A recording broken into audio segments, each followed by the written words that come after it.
Welcome, everyone, or to those watching the recording.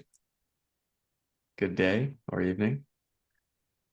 Amazing. Well, maybe I'll give everyone a couple seconds. You always say on the revenue world, people jumping off their last, call, forecast meeting, enablement session, whatever it is. Send that follow up right after, and we can dive in a minute here with some quick intros and get right in.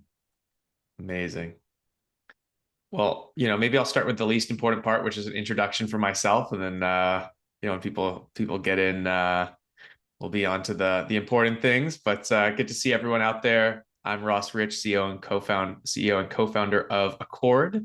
Yeah, it's been really fun working on not just kind of the core kind of deal execution side of Accord, but kind of discovering this world of content management. I was actually very surprised, not just the number of teams that were using tools like this, but the cost of them kind of being exponentially more than I imagined across some other providers. And a lot of people asking us, hey, could we not put the content in the playbooks instead of a separate place? Turns out reps don't love going to, 4 or 5 different places and searching through 1,000 tags. So I was excited to spend some time on this lately. A bit about my background before starting Accord. Right before I was at a company called Stripe, helping build out their go-to-market team after the founders had the crazy idea of actually talking to customers. So joined back in 2014, 2015 when the founders decided, hey, maybe we should, outside of just chat, we should actually, get on the phone and email and talk to some prospects and customers. And through that journey of scaling up the team, ran into, got really passionate about solving some problems around not just the art of sales, but the science behind it. How do we kind of enable the broader team to execute like the top folks? And how do we do that in less of an inspection-based way and more of an execution-based way? The fun reason why I think everyone gets into, sales or sales leadership. So excited to dive into that today. And I'll pass the mic off to George to share a bit about herself and introduction, and we can get right into things. Amazing. Thanks, Ross. First of all, thanks for having me. Very excited to be having this conversation today. Hello, everyone. My name's George Beard. I look after all things sales enablement at SEON. We're a business in the fraud prevention space. So my role, I always think is a bit of an odd one and it's always difficult to explain, but I kind of try and sum it up with I cover everything that helps make our sales team more effective and efficient, with a little bit of nudging on process somewhere in between as well. Have been in enablement and the RevOps space for about the past 6 years. Been at SEON for 3 of those. And I kind of own Accord internally, which is one of the joys of my day. You don't And have to say that just because I'm here. you can pay me later, it's fine. No. Yeah, so I own Accord internally, with the rollout to our sales team, and kind of the ongoing maintenance and all that fun stuff. Amazing. Well, we're, as promised for this webinar, it's not going to be a pitch. We're actually going to get right into the tool. I'm going to share a bit about Accord on Accord, how we use Accord internally, and then I'll pass the mic over and screen share over to George to walk through. But maybe before we get into that, I'd be curious, George, to get your perspective on, have you used tools like this before at other companies? And, when we announced that we were working on this and getting feedback, what was your thoughts?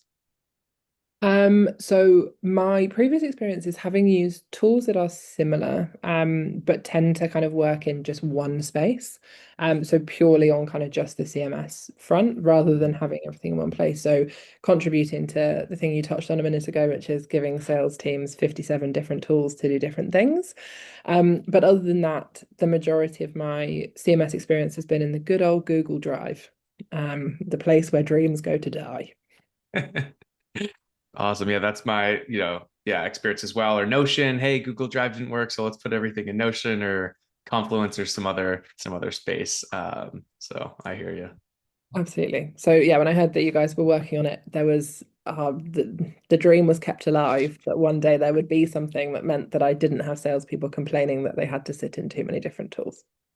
Amazing. Well, let's dive right into it. I'll kick off with a quick screen share here. So the new functionality, instead of just having resources tied to what we call playbooks, as we'll get to in a second, is actually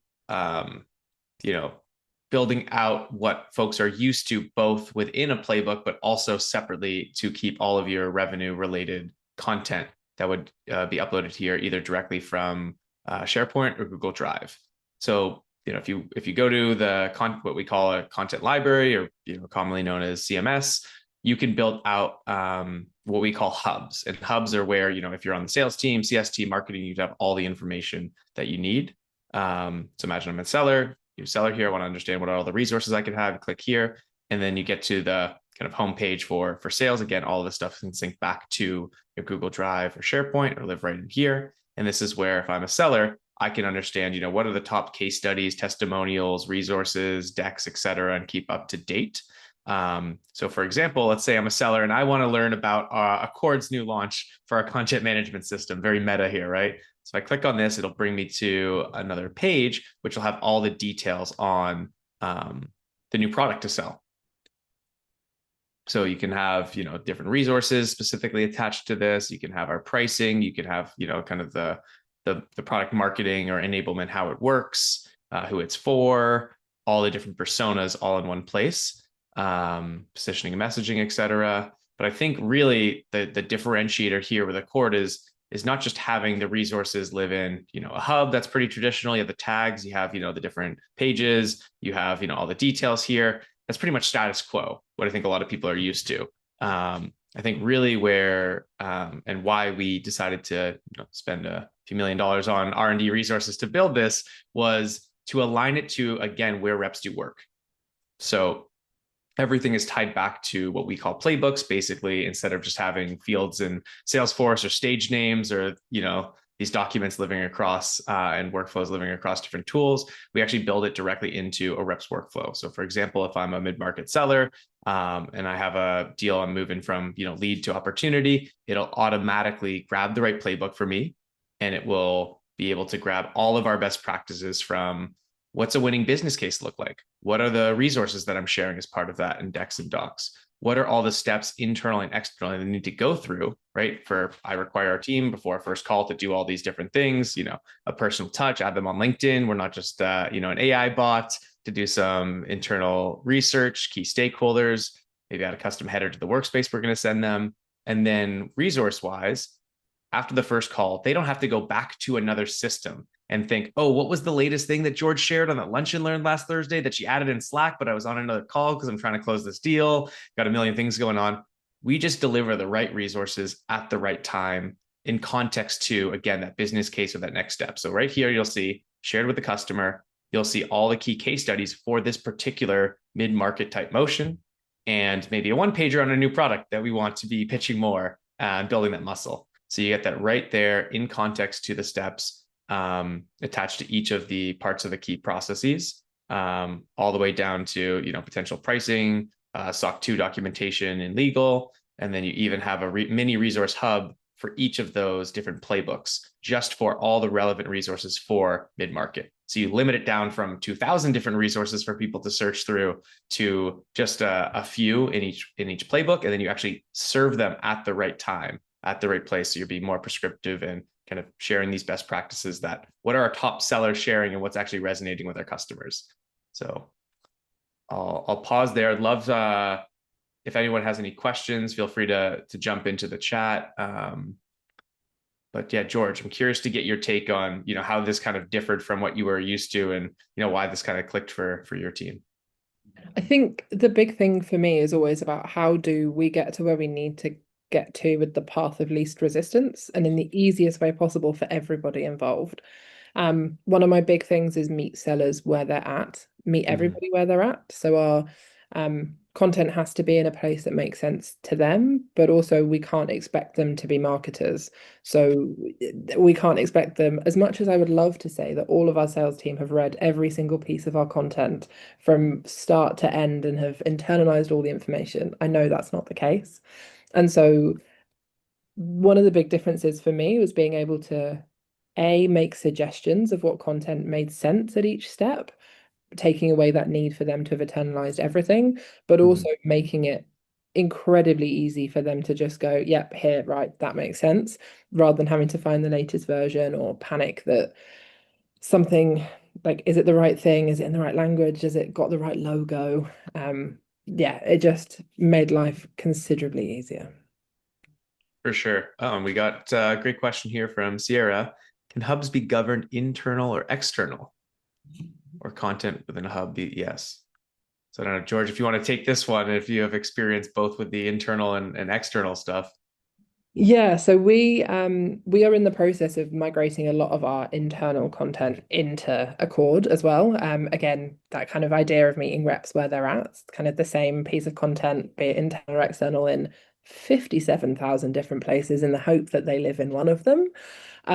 So yeah, we have some internal content and some external. It's nice.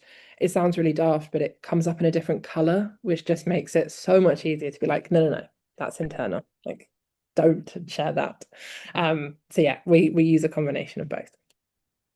Awesome. Yeah, we do the same. We have a mix of, what we want to share with customers, but we probably don't want to share like all the stuff that I shared a second ago of like the positioning. Like they don't need to, know that, and we can easily separate both of those. Not that there's anything too wild that we wouldn't want to share in front of clients, but I always think like, how do you share?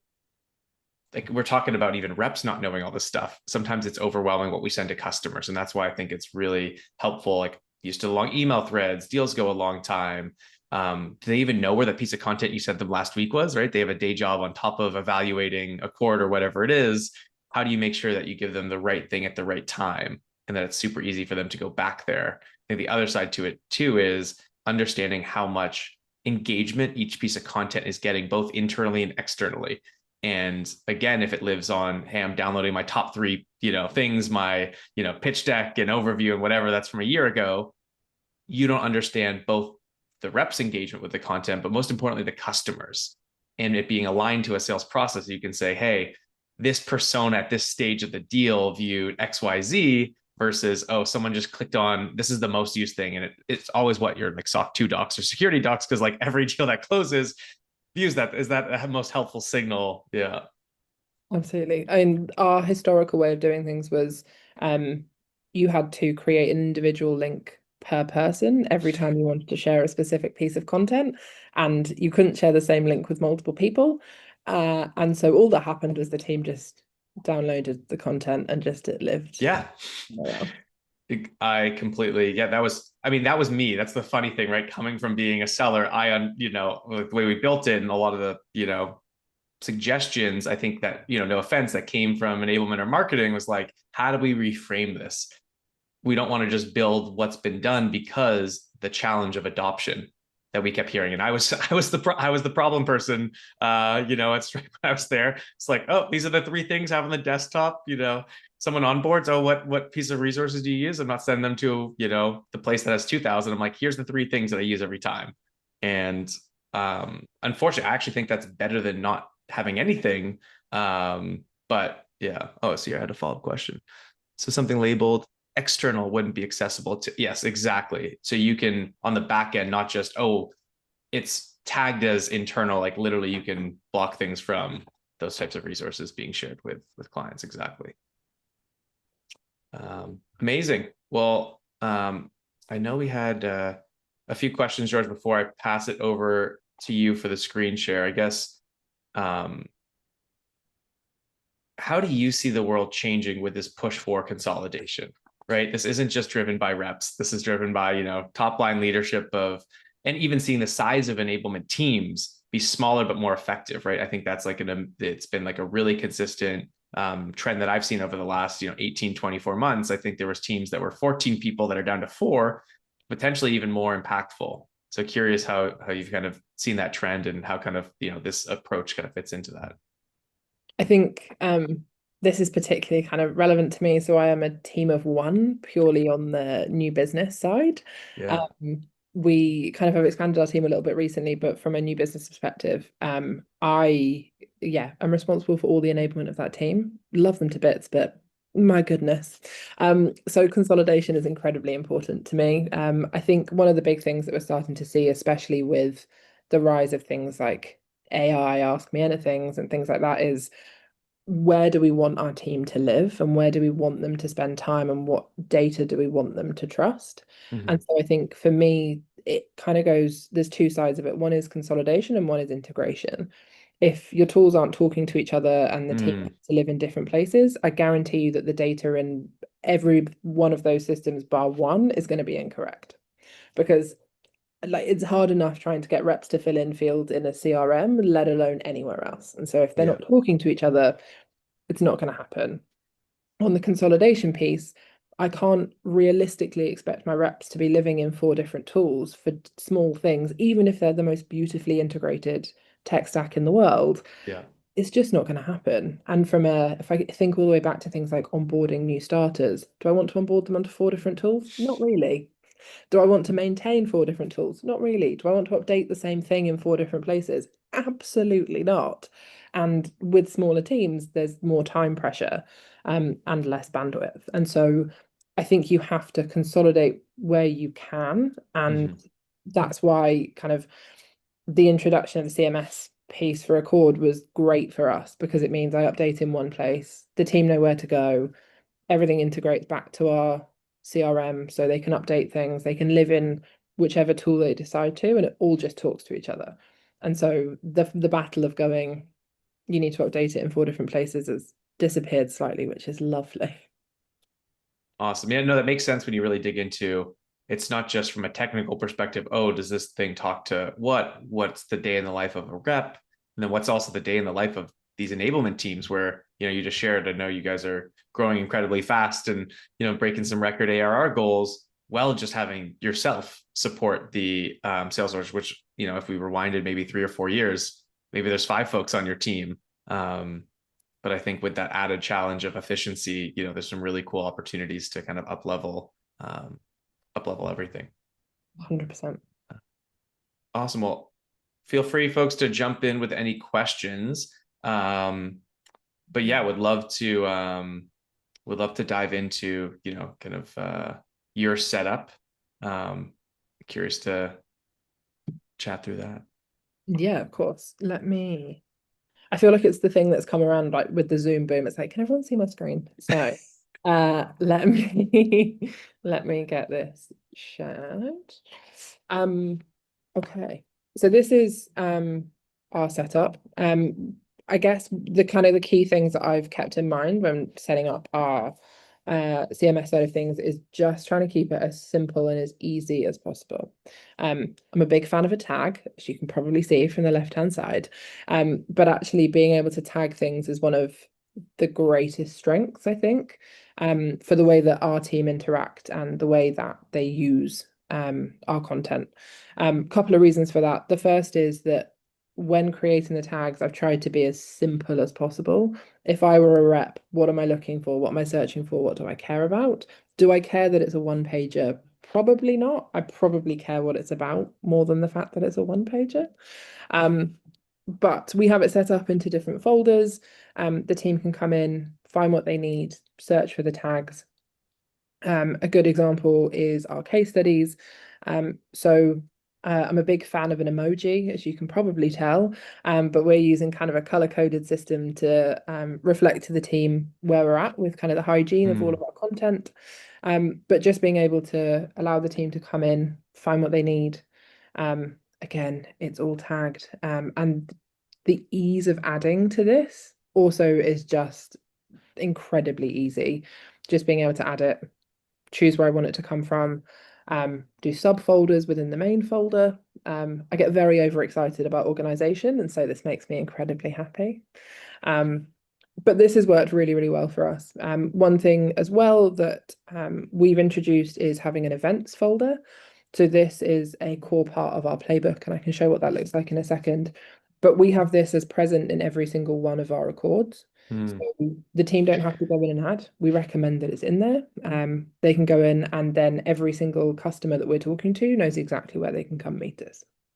Very cool. Yeah, I can see the times used there, 209 across different accords. I think that's, again, what we were really excited about was not just, yes, from an admin perspective, you need to keep everything organized on the back end, but the delivering it to reps isn't, oh, how do I find the thing here? How do you just, again, build that into the workflow so that they're getting that in their accord versus, having to be in your mind of like, how would I tag this? That's more for the internal purpose, right? If I understand what you're saying. Absolutely.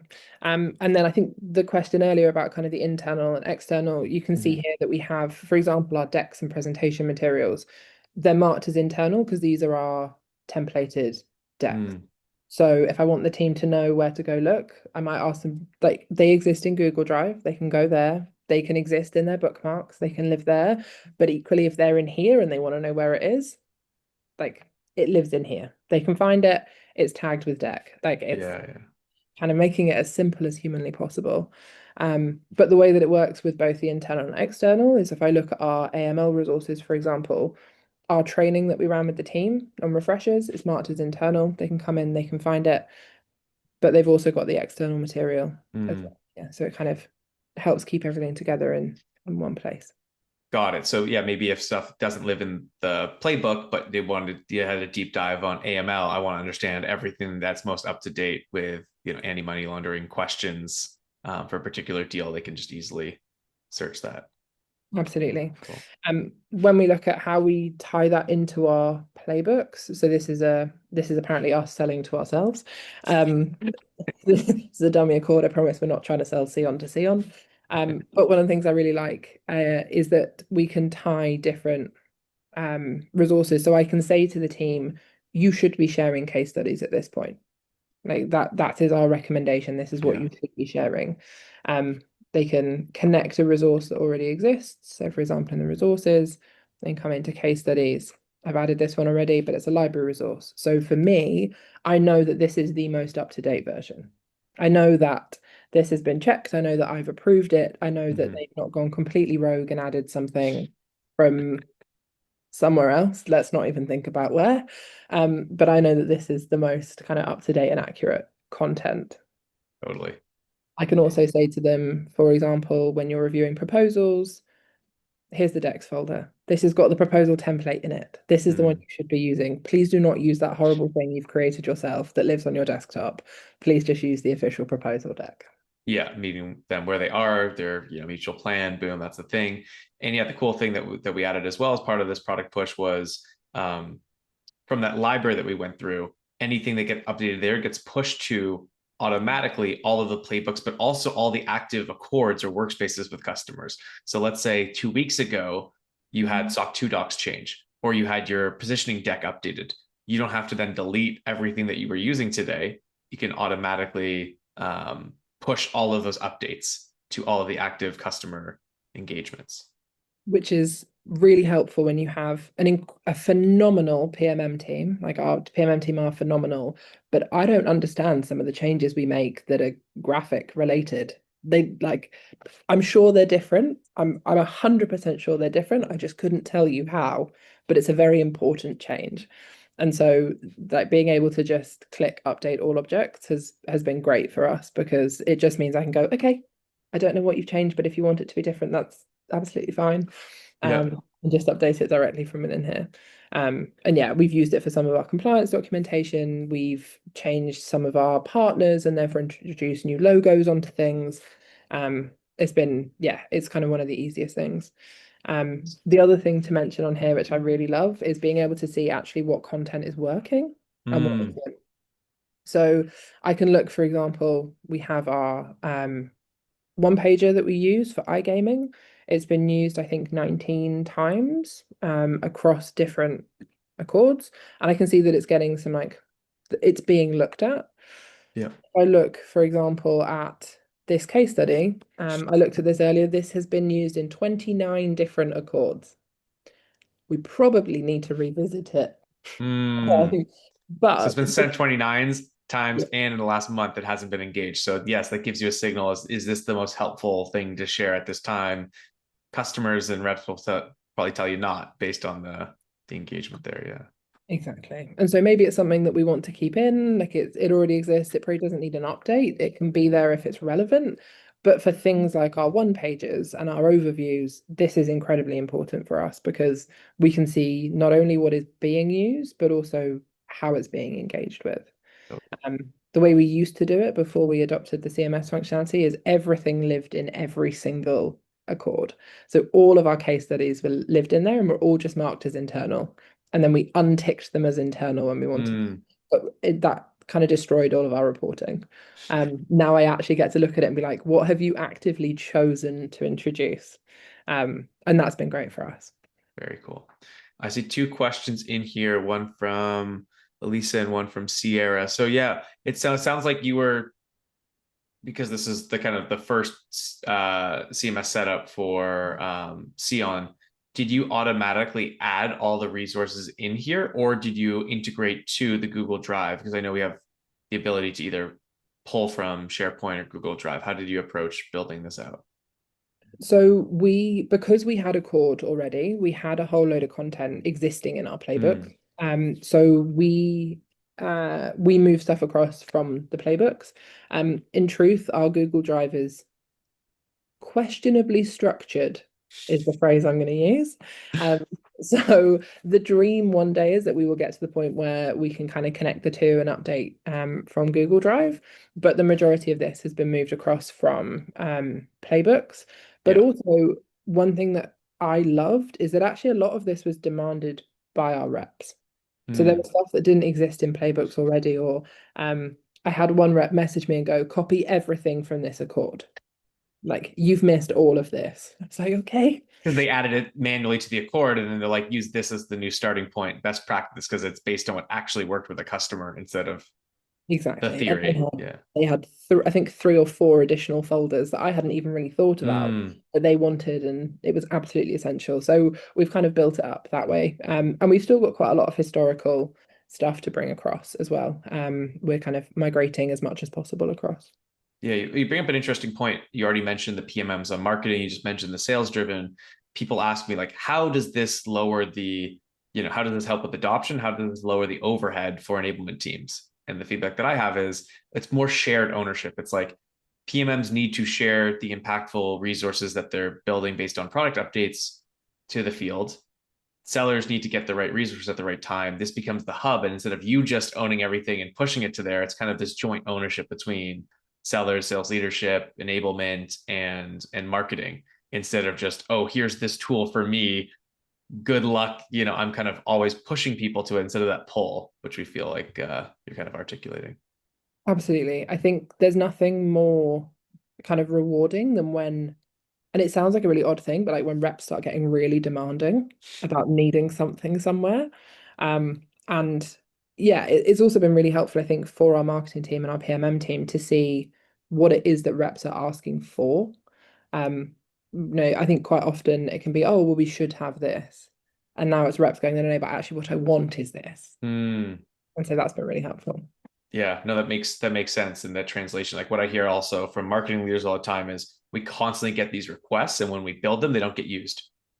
And it's like, who does that live with? Is that the reps don't know that it got delivered? Is that it was requests that didn't make sense? It was that there was a miscommunication about, okay, yes, we need a one pager. Is that for top of funnel, or is that for closing and what's in it? And then being able to be specific around, hey, this is the persona at this point in the process we're building the piece of content for.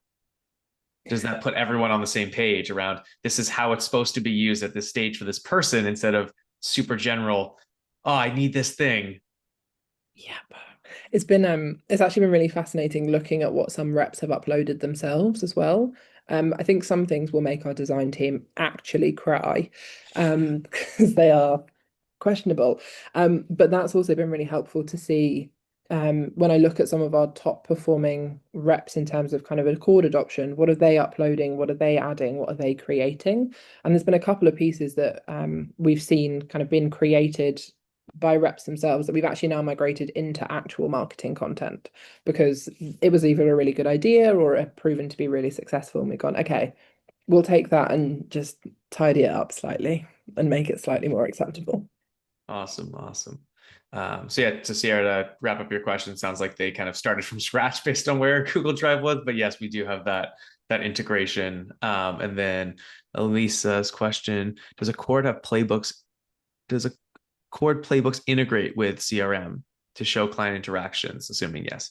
So yes, not just the engagement from customers in the Accord, but the content itself can all be pushed back to HubSpot or Salesforce to create activities and do all the reporting or create tasks or whatever it is. George, how have you approached the HubSpot side of things with Accord? We have, I kind of touched on it earlier, that you can't ask reps to update things in multiple places. A really good example of this actually is we've just launched Spiced as one of our kind of new deal qualification methodologies. And I had reps going, but like, where am I updating this? And I don't want to, and I don't like it. Surprise, new Yeah. thing. On top of next steps, on top of adding context, now here's 5 new fields for you. Exactly. But actually, we now have all 5 of the spiced fields in both HubSpot, Gong, and Accord, and all 3 of those talk to each other, update. And so the message to the reps is, I don't care where you update it. Mm, I really don't care. If you are in Accord updating everything and you suddenly remember a pain that you hadn't identified before, throw it in because I know it's going to update everywhere. mm. So that's been really, really good for us. Equally, we find that actually Accord tends to get a lot more contextual data from the team. So filling in challenges or objectives or priorities, we pass both those back to deal fields in HubSpot so that we have that from a reporting perspective. But we also have things like execution score and things like that passing back to HubSpot so that our managers and leaders can look at that and go, okay, why are we at this score? What's going on? So it's great from both a like adoption perspective from the team, visibility, but also being able to look at kind of where's our reps adoption of the tool as well. Totally. Yeah. No, I mean, that was one of the big reasons why I wanted to start Accord in the first place when I was working with our CRO and head of ops and enablement on kind of sales playbook and process stuff. I found it ended up again being more homework than actually sharing what works to close deals or onboard customers successfully or renew and expand with clients and putting it into, like you just said, the contextual information of the business case we're building or the stakeholders that we're engaging with or the next steps. It should just be that being able to sync back to, like Elisa's question, back to HubSpot, back to Gong, wherever it is. You get credit for that. It shouldn't be I do my job and then I have to show that I do my job, right? It's 2025. We can do some incredible things with technology. You know, doing the right things in a structured way with your customers should be able to go back to those fields. And like you said, managers can view it there if they want, like, especially a second or third line leader isn't going to go into, every deal and read through that context, but did we add it? Is it there? Like you said, with the execution criteria. And yeah, you can do the same thing with, to Lisa's question, with content. So you can actually like have required things to view or to share and get that engagement back to those accounts or opportunities or deals. Sorry, they called it the deals in HubSpot. Yeah, good old deals. Amazing. Well, yeah, definitely feel free to keep the questions rolling. These are awesome. But one that I had top of mind for this session, George, was like better understanding. So you mentioned the content before. So is like, how did enablement, marketing, and sales collaborate on getting the right resources for sales or onboarding before Accord? Marketing produced content, told sales about it, and then sales never used it. is the short version. I think I kind of touched on it about it having to be there and meeting reps where they're at, and reps aren't reading every piece of content. Like, a wonderful 15-page state of fraud report that has a whole load of phenomenal insights in it is not being read by reps. It's just not happening. And if you're a rep that does read it, you are one in a million. I started my life as an SDR, and I tell you, I read nothing. And so before it was a lot of like, here's content, you should use it maybe at this point. But it wasn't visible, it wasn't clear, it wasn't prescriptive. And whilst we try very carefully not to be prescriptive to a fault, we don't want to say every customer should see this at this point. We try and be a bit more folder based, like share some case studies here, share this here. We suggest you maybe share some guides here. And I think not only do reps really appreciate being given the guidance, but marketing appreciate the content is being used, and we get a ton more feedback on it as well. I think having the CMS functionality and being able to pick from a library as well makes reps more, they have better visibility of what content is available to them, but also they go in and they look at things and go, okay, I want that. And so it's kind of fundamentally changed the entire relationship. I actually launched today a new form to our marketing team of, if you want something uploaded to Accord, just fill this in and we'll get it up. Mm, And that wasn't from me. That was a request from our marketing team. It's like, we want everything in Accord. that's Um, cool. and I think if that doesn't tell you that it's kind of changed the relationship fundamentally, like, yeah, it's huge. Amazing. Well, a perfect segue to David's question around, how do you kind of do this stuff efficiently? David's context, I have a cord as a sales leader who doesn't have enablement. I won't have the time to go this deep in terms of, the folders, the subfolders, tags, etc. Um, what are the 2 to 3 things you would say I focus on upgrading or looking at more regularly? How do you, think about the 80/20 here? If you're not going to be able to do all the tags, make all the subfolders, how do you kind of help tie, I guess, marketing, sales, etc. to I think I think the biggest thing I would say, so number one, what is the thing that you care about most from a data perspective? What is it medic fields? Is it your own internal methodology? What are the things that you're asking reps to fill in somewhere that aren't being filled in? Mhm. Because the more places you can put them, the better. So I think that would be my first thing. I think the second is tags. Now, tags, I think, take a while to think about how you want to structure things, but once you've got them, they're incredibly easy. And that is going to be the thing that helps meet your reps where they are in the resource library. Some of the things I've had reps tell me they're searching for and not find things is like ridiculous.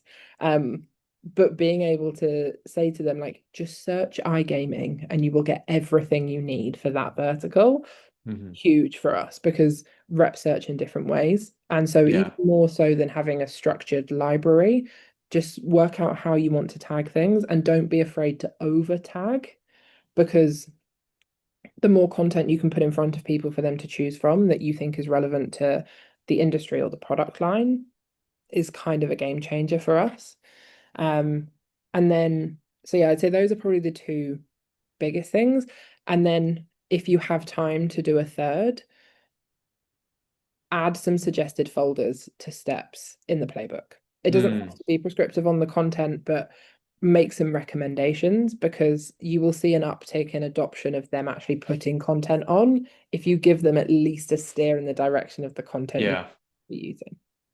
I love that last suggestion because again, you're so focused on like how do I engage the right stakeholders? What do I do in this next call? Like the timeline of the deal. Just having it there is just like, oh yeah, we do have these things. And again, like you're saying, even if it's not the absolute right thing there, kind of brings up like, oh, what, just the case study folders. Okay, all of them, which one makes sense? Or, whatever the thing that's relevant. I'd also say on the tags front, if you can create whatever your structure wants to be, make that documented somewhere and then trust other people to upload their own content. Yeah, maybe pass it off to, like you said, you are the one doing this with marketing. Maybe build some sort of self-serve thing for marketing, and then sales leadership doesn't need to own that. It's just, hey, here's how we should be collaborating on this. 100%. I think the more like we've had reps upload their own stuff into the library or upload it onto playbooks and it's not caused any massive fires yet, and I don't think it will. So I think giving people the flexibility is never a bad thing. Um, so yeah, I would say think of your structure and then share the load as much as possible.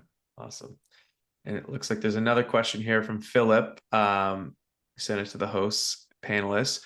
Um, Appreciate George's client perspective. This tool clearly is a salesperson's advantage maker in a crowded market. Yeah, definitely. How do you stand out? It's really important these days. For George, what is the single biggest long-term differentiator you believe Accord offers? Um, yeah, The big I like the question. crowded market context. I think I hear this as, how do we stand out? They might be talking to SEON and our top 2 or 3 other competitors. How do in a 30, 90, 180-day sales cycle, how do you really differentiate? Because how much of the product are they really seeing? Even if your product's 10 times better, how does Accord kind of help your team stand out in the market? I think for I think for us as a business, the biggest differentiator it's given us is in a world where there are more and more people involved in a buying decision, like our gong data tells us how many people we need to have in a deal and what seniority we need. And Hmm. the more senior people you have in a deal, the less likely you are to ever get any FaceTime with them. But I guarantee you, if there's somewhere they can go to catch up on stuff, they're probably going to go there. And so that I think for us is the biggest differentiator it's brought to us. I think in terms of Accord as a business, being able to put stuff in the moment of the rep's workflow is what every single business in the market is trying to do. It's trying to get stuff in front of reps in a time where it makes sense.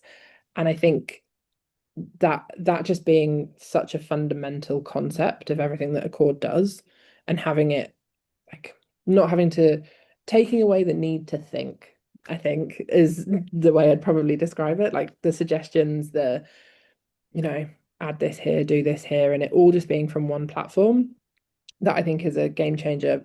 But it's the fact that it is not a massive behemoth that is impossible to navigate through. If I can keep it up to date as a team of one, then like I feel like that probably says quite a lot. But the other thing, and I'm going to sneak in a very quick second, is this I have never worked with a business with the speed of development that Accord has. I speak to our CSM every other week, Sanger, he's incredible. And I will say to him, or I'll Slack him and be like, hey, I kind of want this thing. Like, do you think we can do it? Next time I talk to him, he's like, yeah, it's in the roadmap. And it's like, great, love that. And then he's like, here are the 3 new things that we've worked on that I need to tell you about. And I think as long as that continues, like that's huge. And I was Awesome. rambling. I appreciate that, and I definitely did not pay George to, to say that. Yeah, definitely shout out to the engineering team. But yeah, meeting people where they are. I mean, that was the core, kind of why. Again, being on the front lines, managing teams, trying to get them to be better. There's just so much going at you internally, and you need to have reps focus on the external. And so that was definitely kind of the intention. And part 2 from Philip's question: how are we investing to ensure the unique value prop remains dominant over the next 3 to 5 years? I mean, I think this is an amazing. Maybe for another session, we'll do the kind of the AI deep dive instead of the content management. But kind of what George says is like, how do you meet them where they are? So, for example, let's pick something else that's hard to get reps to do, like share the right content. It might be account planning, something that we always AE driven pipeline. How do we make sure that every rep, especially in upper mid market or enterprise, has their 5 or 10 deals that they're all over every quarter to build rep generated pipeline? Well, putting AI into the workflow, being able to click a button and get all of the research right away is a great example of that, right? So how do you use this new technology in a workflow that makes sense? Back to kind of the core competency we're talking about, which is in the rep workflow, getting every rep to now become a prompt engineer is probably not the solution. Giving everyone a $150 license, I'm sure there will be people that get a ton of value out of that, right? I have no doubt that your top 20%, top 30% are going to be able to use this technology. What about everyone else? I think a great example of getting the most out of new technology is, again, building into the workflow. How does it become obvious? How do we just recommend key stakeholders that should be involved in the deal based on what's available out there? That's kind of how we're thinking about it, is keeping the bar really low, thinking about this less, but giving them what they need at the right time. Kind of our consistent perspective on this stuff, because we've all gotten 100 tools, and every conversation I have with especially larger businesses are, we have 8 of these things, 2 of them are used. We haven't even stood up some of them because there's so much effort and RevOps doesn't have time for this, marketing doesn't, enablement, blah, blah, blah.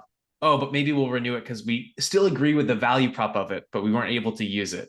And I think that's really going away with, kind of simpler, more user-friendly tools from both an admin and frontline perspective, to actually get the value out of it, having fewer, more impactful partnerships. So it's kind of what we're seeing.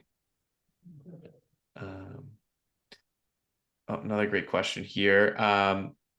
George, popular, all for you. How frequently do you, funny enough, they don't want to hear the pitch from the sales company. How frequently do you review the content library to ensure it's updated?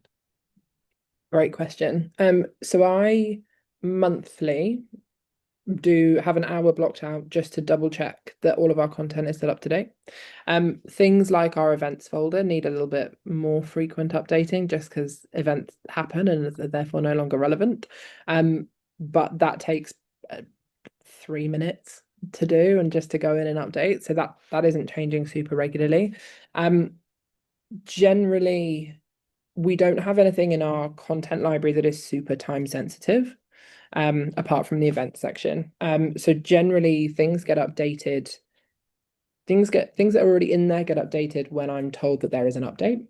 And our team are great at pinging me and going, hey, these are new. In terms of adding new content, it's kind of on an as and when it comes through. But generally, I don't tend to find, at least for us, that content's rapidly going out of date.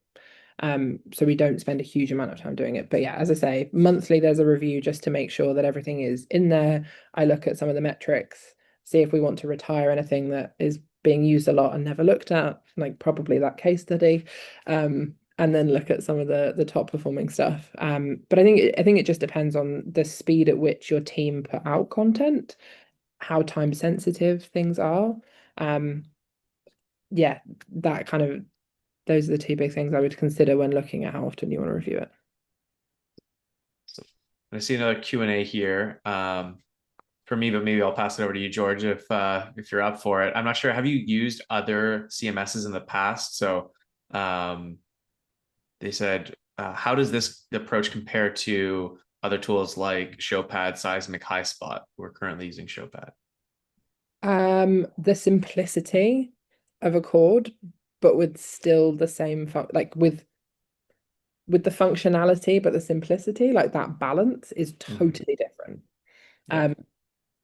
As I think I said probably at the very beginning of this, like the path of least resistance to get to where we need and to make life as easy as possible. I think other tools are great. I've looked at several others. I've used a couple in the past. But I've always found that adoption is more difficult because it's more complex and you're asking the reps to do more. I'm asking the reps to click 2 buttons to add a piece of content to something they're already using. If a rep tells me they can't do that, we have bigger problems than like the tech stack that we have. And so I think just the simplicity, both from a maintenance perspective, but also from a rep usage perspective. And there's also still quite a lot of thinking that has to go into other tools of what do I want in this moment and where, like, how do I add it and where do I find it? I can give them the right path. I can give them the guidance, and Yeah. that just helps on all fronts. Awesome. Yeah. I mean, both of those are the two things that I'd kind of highlight. I think to me, that like what does that lead to? I think it's in the situation that a lot of companies are in, which they feel bad that they didn't do this in the right way.